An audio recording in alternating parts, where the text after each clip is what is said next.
नगरपालिका और नगर निगम चुनाव के नतीजे आने के बाद इंडियन नेशनल लोकदल पार्टी काफी उत्साहित नजर आ रही है और कार्यकर्ताओं में उत्साह भरने के लिए चौधरी ओम प्रकाश चौटाला ने भी अपनी इच्छा जताई है और निश्चित रूप से उन्होंने जो जीते हुए चेयरमैन है, जीते हुए पार्षद है, उनको बधाई दी है। दरअसल आपको बता दें, ओम प्रकाश चौटाला इस वक्त आय से अधिक संपत्ति मामले में जेल के अंदर 4 साल की सजा काट रही हैं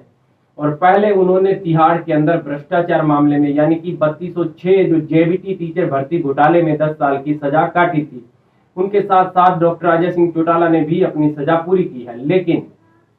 जो विधानसभा चुनाव 2019 में इंडियन नेशनल लोकदल पार्टी का ग्राफ अचानक से गिर गया था, जेजेपी के अलग होने के बाद 1.5% वोट उनको आए थे पूरे हरियाणा के अंदर और उस वक्त ऐसा लगने लगा था जो विपक्षी दल है उनको भी कि Indian National Lok Dal party Haryana से खत्म हो चुकी है। और यह बात डॉक्टर अजय सिंह चौटाला ने भी पत्रकार सम्मेलन में कही कि लोग बातें किया करेंगे कि एक थी इनेलो, जिसको जवाब देते हुए अभय सिंह चौटाला ने कहा कि जो लोग यह कहते थे कि एक थी इनेलो, वो लोग इस बात पर अब बल देंगे कि एक थी जेजेपी, क्योंकि जिस प्रकार से जजपा की हालात इस नगरपालिका और नगर निगम के चुनाव में हुआ है वो किसी से छिपा हुआ नहीं है। हालांकि गठबंधन के साथ मिलकर के पूर्ण बहुमत जो चेयरमैनों का वो ला पाए हैं नगरपालिका और नगर परिषद में, बावजूद इसके दुष्यंत चौटाला यदि अपनी पार्टी के प्रत्याशियों पर नजर डालें तो कहीं ना कहीं बड़ा झटका उनको लगा है। हालांकि वोट बैंक उनका बड़ा है। ओम प्रकाश चौटाला ने कहा कि यह कार्यकर्ताओं की ही बदौलत है कि आज इंडियन नेशनल लोकदल पार्टी शहरी क्षेत्र में इतना जबरदस्त प्रदर्शन कर रही है। 15% वोट लेना, क्योंकि इंडियन नेशनल लोकदल पार्टी को हमेशा से ही देहात की पार्टी माना जाता है कि गांव की पार्टी है और इस वजह से गठबंधन भाजपा के साथ पूर्व में करते रहे हैं ताकि भाजपा का शहरों पर जो है बड़ा प्रभाव माना जाता है। लेकिन इस चुनाव में कहीं ना कहीं यदि वोट परसेंटेज की बात करें तो भाजपा के से बाद जो वोट परसेंटेज किसी पार्टी को मिला है वो इंडियन नेशनल लोकदल पार्टी को 15% वोट मिला है,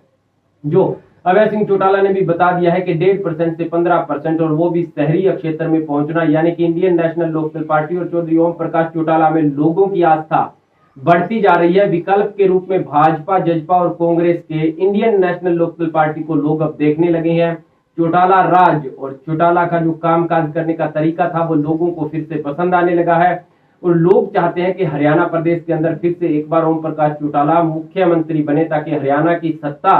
पर पहुंचने के बाद जनता जो है विकास के पथ पर अग्रणी रहे। रोजगार, शिक्षा, स्वास्थ्य, चिकित्सा, सड़कें, बिजली, पानी, तमाम तरह के कार्य यदि किसी ने पूर्ण रूप से करवाए थे तो चौधरी ओम प्रकाश चौटाला ने ही करवाए थे। वहीं आपको बता दें, लगातार सोशल मीडिया पर ओम प्रकाश चौटाला के पेज से बधाई संदेश दिए गए हैं नवनियुक्त चेयरमैनों को, पार्षदों को, और जनता से अपील भी की गई है कि ऐसे ही मिलजुल करके 2024 तक आपको रहना है, उसके बाद आपका काम खत्म हो जाएगा। चौधरी ओम प्रकाश चौटाला का काम विकास का मार्ग का शुरू होगा, क्योंकि 2024 में यदि आप तब तक एकत्रित रहे तो इनेलो की सरकार बनना तय है। उसके बाद आपको किसी भी प्रकार की कोई दिक्कत या परेशानी का सामना नहीं करना पड़ेगा। यानी कि कुल मिलाकर के बात करें तो नगरपालिका और नगर निगम के चुनाव के नतीजे जो थे सभी दलों के लिए अपने अपने जनता के बीच लोकप्रियता परखने का एक अहम मुद्दा था, क्योंकि किसान आंदोलन के बाद से और कोविड की वजह से हरियाणा में कोई इलेक्शन नहीं हो पाया था। भाजपा जजपा सरकार अपनी जनता के बीच लोकप्रियता परखना चाहती थी कि आंदोलन के बाद कितना नुकसान हुआ है। कांग्रेस एकजुटता का परिचय देते हुए चाहती थी कि कितना जो है भूपेंद्र सिंह हुड्डा पर लोग विश्वास करते हैं। वहीं इंडियन नेशनल लोकदल पार्टी भी अपना खोया हुआ जनाधार प्राप्त करना चाहती थी, जिसमें सभी दल जो चाहते थे उनमें कामयाबी उनको मिली है। अब नतीजे 2024 में क्या रहेंगे वक्त बताएगा।